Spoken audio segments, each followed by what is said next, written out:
বরুড়া থানায় বাড়ি হলেও মামলা সদর দক্ষিণে। বাবার জানাজায় প্যারোলে মুক্তি পেয়ে হাজির হলেন বরুড়ার আওয়ামী লীগ কর্মী মামুন।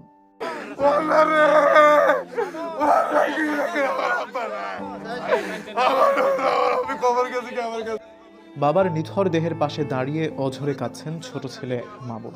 হাতে হাত কড়ালেও মনে যেন পাহাড় সম যন্ত্রণা। রাজনৈতিক মামলায় কারাগারে থাকা অবস্থায় বাবার মৃত্যুর সংবাদ পান তিনি। শেষ বিদায় জানাতে কয়েক ঘন্টার জন্য প্যারোলে মুক্তি পেয়ে যখন বাড়িতে পৌঁছালেন, তখন সেখানে এক হৃদয় বিদারক দৃশ্যের অবতারণা হয়। গত 14 জানুয়ারি বুধবার কুমিল্লার বরুড়া উপজেলার গালিবপুর ইউনিয়নের প্রবীণ ব্যক্তিত্ব আব্দুর রশিদ ইন্তেকাল করেন। তার মৃত্যুতে এলাকায় শোকের ছায়া নেমে আসে। তবে এই শোকের মাঝেও এক বিষাদময় অধ্যায় হয়ে দাঁড়ায় তার ছোট ছেলে গালিবপুর ইউনিয়ন আওয়ামী লীগের কর্মী মোহাম্মদ মামুন হোসেনের কারাবন্দী থাকা। বাবার জানাজায় অংশ নিতে মামুনকে সাময়িকভাবে প্যারোলে মুক্তি দেওয়া হয়। মুক্তি পেয়েই তিনি ছুটে যান নিজ গ্রাম গালিবপুরে। সেখানে বাবার মরদেহের পাশে দাঁড়িয়ে কান্নায় ভেঙে পড়লে উপস্থিত আত্মীয় স্বজন ও এলাকাবাসীর চোখও ভিজে ওঠে। জানাজা শেষে তাকে পুনরায় কারাগারে নিয়ে যাওয়া হয়।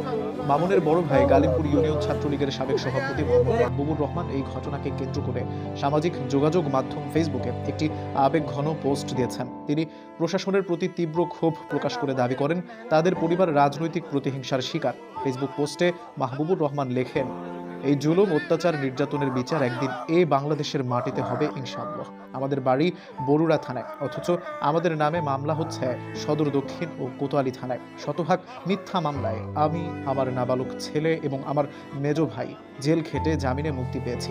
তিনি আরও উল্লেখ করেন যে গত 16 ডিসেম্বর 2025 তারিখে তার ছোট ভাই মামুনকে পুলিশ গ্রেপ্তার করে। দীর্ঘ 1 মাস পর বাবার মৃত্যুতে প্যারোলে মুক্তি পেয়ে সে শেষ বিদায় জানালো। এলাকাবাসী ও স্থানীয় আওয়ামী লীগ নেতৃবৃন্দ এই ঘটনায় সমবেদনা প্রকাশ করেছেন। রাজনৈতিক মতাদর্শের ঊর্ধ্বে উঠে মানবিক কারণে পরিবারের প্রতি এমন আচরণ থেকে বিরত থাকার আহ্বান জানিয়েছেন স্থানীয় সচেতন মহল। SN online TV, Barura.